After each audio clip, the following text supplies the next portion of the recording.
എൻ്റെ നാട്ടിൽ നിന്നൊരു 10-45 കിലോമീറ്റർ അകലെ അടിമാലിക്കപ്പുറം തോക്കുപാർക്കി കൊണ്ടുപോയ ഒരു 1 kg ബട്ടർ സ്കോച്ച് കേക്കാണ് കേട്ടോ ഇത്. നിനുവായിരുന്നു അവളുടെ ബർത്ത്ഡേക്ക് വേണ്ടി ഈ കേക്ക് ഓർഡർ ചെയ്തിട്ടുണ്ടായിരുന്നത്. ആ മോളുടെ നാട് എൻ്റെ നാട്ടിൽ തന്നെയാണെങ്കിലും അവളെ കല്യാണം കഴിച്ചിരിക്കുന്നത് തോക്കുപാറയാണ്. അപ്പോൾ അതുകൊണ്ടാണ് അങ്ങോട്ട് കൊണ്ടുപോയത്. അവൾ എനിക്ക് ഡിസൈനൊക്കെ അയച്ചു തന്നിട്ടുണ്ടായിരുന്നു. അപ്പോൾ ഞാൻ പറഞ്ഞു കളറൊക്കെ അതുപോലെ കിട്ടുമോ നോക്കാം എന്ന്. എന്തായാലും ഞാൻ ചെയ്തിരിക്കുന്ന കളറുകൾ വീഡിയോയിൽ അല്ലെങ്കിൽ ഫോട്ടോയിൽ കാണുമ്പം എനിക്ക് ഇട്ടുതന്ന റെഫറൻസ് പിക്ക് പോലെ തോന്നില്ല. പക്ഷേ നേരിട്ട് കാണുമ്പം ഫോട്ടോയിൽ എങ്ങനെയാണ് ഇരിക്കുന്ന ആ ഒരു കളറിനോട് മാച്ചായിരുന്നു കേട്ടോ. ഇത്രയ്ക്ക് അങ്ങോട്ട് ഒപ്പിക്കാൻ പറ്റുള്ളായിരുന്നു. കളറല്ലേ സാധനം. പല കളർ മിക്സ് ചെയ്ത് പല നോസിൽ ഉപയോഗിച്ചിട്ടുള്ള ഡിസൈൻസ് ആയിരുന്നു.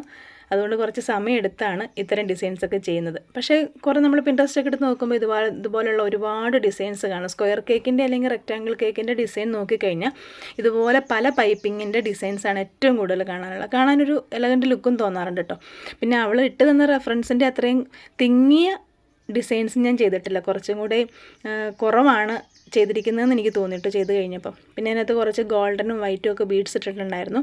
2-3 വൈറ്റ് ഫോണ്ടൻ ഫ്ലവേഴ്സും ഉണ്ടായിരുന്നു.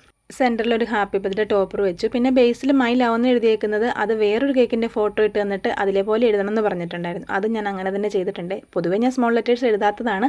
പക്ഷേ ഇത്തവണ ഞാൻ അത് അങ്ങനെ തന്നെ എഴുതി കൊടുത്തിട്ടുണ്ടായിരുന്നു കേട്ടോ. അപ്പോൾ നിങ്ങൾക്ക് എൻ്റെ വീഡിയോസൊക്കെ ഇഷ്ടപ്പെടുന്നുണ്ടെങ്കിൽ ഒന്ന് ലൈക്ക് ചെയ്ത് കമൻറ്റ് ചെയ്ത് സപ്പോർട്ട് ചെയ്യാൻ മറക്കണ്ട കേട്ടോ. Thank you for watching.